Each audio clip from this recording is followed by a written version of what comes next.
They're a little like us in the sense that we've outgained our opponent the last 2 weeks and came up on the short end of the stick offensively in terms of total yardage, and they did the same last week. They actually had twice as many yards against Maine, but turned the ball over 7 times. So they have some explosive players on both sides of the ball.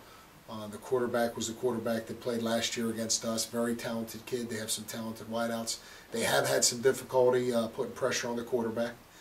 So we're hoping we can expose them from that standpoint. And they've also had trouble protecting the football.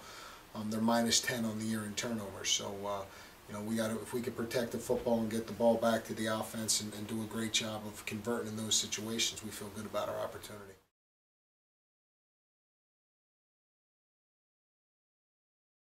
When you lose a couple kids, it affects the impact of your production in every phase. And obviously having Chris back, a quarterback, that should be a big boost of morale for us.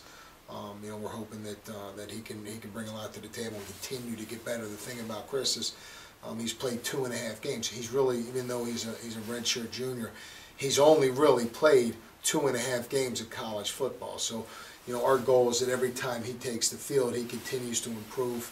We have Matt Vitti back, who's a big anchor on our offensive line, and that'll help solidify some things up front. Especially with some of the snapping problems we've had over the last couple weeks.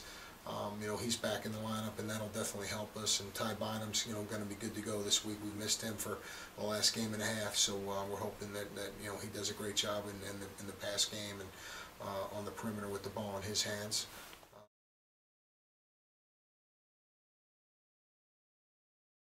I said at the beginning of the year, this has a chance to be one of the most improved units in the conference, and 5 games into it, I would still stand by that statement.